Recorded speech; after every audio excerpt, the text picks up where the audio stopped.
What happened, sir? Inside? Tomorrow 2 PM।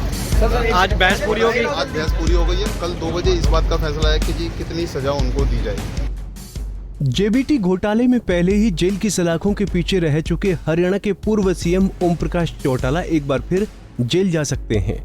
आय से अधिक संपत्ति मामले में राउज एवेन्यू कोर्ट में ओपी चौटाला की सजा पर बहस पूरी हो चुकी है, जिसमें सीबीआई की तरफ से ओपी चौटाला को जहां अधिकतम सजा देने की मांग कोर्ट से की गई है, तो वहीं ओपी चौटाला के वकील ने यह कहकर नरमी बरतने की अपील की है कि उनका शरीर 90% तक काम नहीं करता और उनका स्वास्थ्य भी खराब रहता है। 2 बजे इस बात का फैसला है कि जी कितनी सजा उनको दी जाए। आपने क्या कुछ ग्राउंड आज रखे उनके सामने? हमने सिंपल ग्राउंड एक ही रखा है, जो मैंने पहले भी कहा था। सोसाइटी में एक मैसेज जाना चाहिए कि बड़ा आदमी या छोटा आदमी कानून के लिए सब एक ही निगाह में सब एक। हेलो। और अब कल लाइव ऑन कितनी मैक्सिमम मिनिमम सजा सीबीआई के मिनिमम सजा 7 साल है और मिनिमम सजा 1 साल है, मैक्सिमम सजा 7 साल है। सर, एक जो एक टेक्निकल पॉइंट हमको समझा दीजिए, तमाम लोग कोर्ट की इतनी बारीकी नहीं समझ पाते। ये समझाइए कि सर जो जेबीटी भर्ती घोटाले में सजा हुई थी, तिहाड़ जेल में चौटाला साहब ने जो समय बताया था, उसकी कस्टडी क्या पहले वो मानी जाएगी? माना जाएगा? बिल्कुल नहीं मानी जाएगी। इस बात के ऊपर उन्होंने बार बार बहस करी। हमने सुप्रीम कोर्ट का कानून का हवाला देते हुए बता दिया दोनों सजाएं अलग अलग चलेंगी। और जो दिव्यांगता का सवाल है, ये 7 इयर्स की एज का सवाल है, वो उसके बारे में भी हमने कानून का हवाला देते हुए बता दिया। इस बात का कोई बेनिफिट नहीं मिलेगा कि एज फैक्टर हो या दिव्यांगता, दोनों चीज़ों का कोई महत्व नहीं रखा जाएगा।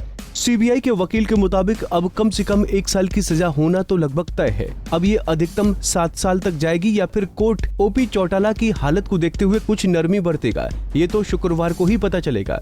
उधर हमारे संवाददाता कमल कुमार कंसल ने ओपी चौटाला के वकील हर्ष कुमार से पूरे मामले को लेकर खास बातचीत की।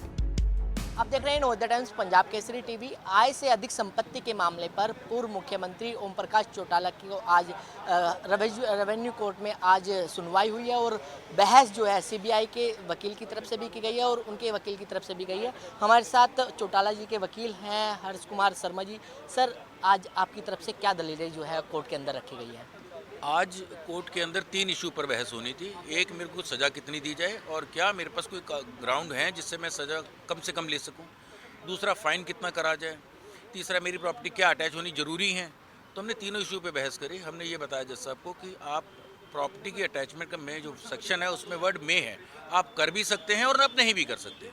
फिर हमने ये बताया कि अगर आप उसके बाद करते हैं तो उसमें एक सेक्शन और है जो ये कहता है कि अटैचमेंट के बाद में अगर ऑर्डर पास हो गया तो एग्जीक्यूट नहीं होगा 2 महीने तक, या अगर अपील फाइल हो जाती है तो जब तक अपील डिसाइड नहीं होगी। तो प्रॉपर्टी के अटैचमेंट के बारे में हमने ये अर्ज करा। दूसरा, उनकी क्वांटम कि कितने टाइम की सज़ा होनी चाहिए, हमने ये अर्ज करा कि मैं 87 ईयर्स ओल्ड हूँ, 90% मैं डिसेबल हूँ, मेरी हेल्थ कंडीशन ऐसी नहीं है कि मुझे जेल में रखा जा सके। इवन जेल अथॉरिटीज़ भी टाइम टू टाइम प्रीवियस मेरी कन्विक्शन के दौरान मुझे हॉस्पिटल में एडमिट कराती रही हैं। और मैं ना तो चल सकता हूँ, मैं व्हील चेयर बाउंड हूँ। मेरे को डेली कोर्स के लिए भी 2 आदमी लेके जाते हैं, कपड़े पहनाने के लिए भी 2 आदमी जरूरत होती है। तो मेरी फिजिकल कंडीशन ऐसी नहीं है कि मुझे जेल भेजा जाएगा। उसके बाद हमने लिखा कि हमने जज साहब को ये अर्ज करी कि हमारे पास राइट टू स्टैट्यूटरी अपील है। मैं अपने वकील साहब को हाई कोर्ट की अपील फाइल करने के बारे में ग्राउंड बताना चाहता हूँ और अगर मैं जेल चला गया तो ग्राउंड में नहीं बता पाऊँगा।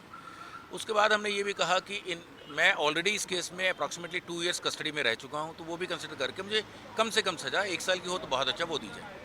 सर, मेडिकल ग्राउंड भी कोई रखा गया है? मेडिकल ग्राउंड में पूरे उनकी केस हिस्ट्री रखी गई है। 90% डिसेबिलिटी, मेरे को अस्थमा है, मेरी पैरालिसिस है, 6 महीने पहले मेरे नाक से खून आने लग गया था, मुझे हॉस्पिटल में एडमिट जेल वालों ने हॉस्पिटल में एडमिट कराया गया था। तो वो पूरी रिपोर्ट हमने 3 साल की रखी हैं और बाकी पहले की रिपोर्ट ऑलरेडी कोर्ट के पास है। लेकिन सर, जो जेबीटी घोटाला था उसमें भी उनको जेल हुई थी, क्या उसको भी ग्राउंड पर यहाँ पर रखा गया है? उससे क्या ये बच सकते हैं या फिर और मुश्किलें बढ़ सकती हैं? As a student of law, second conviction हमेशा तंग करती है और सेम ऑफेंस में हो तो और तंग करती है।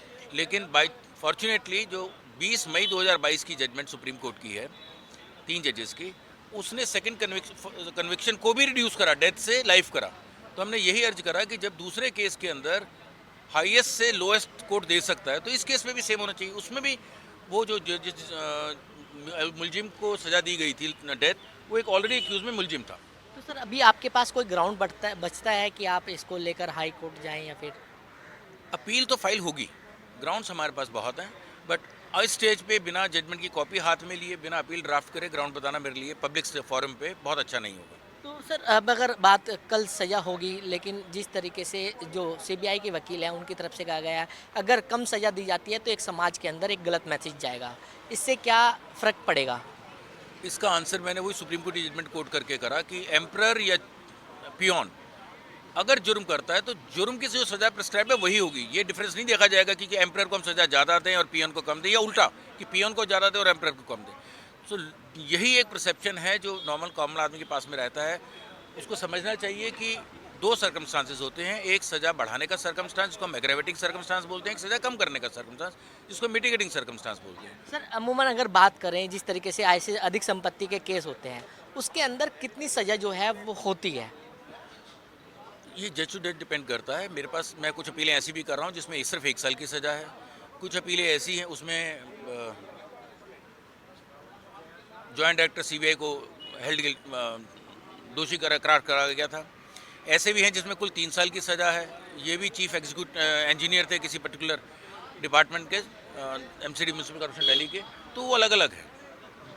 तो इस केस में क्या लग रहा है आपको? मैं भगवान से प्रार्थना कर रहा हूँ कि 1 साल से ऊपर सज़ा ना हो।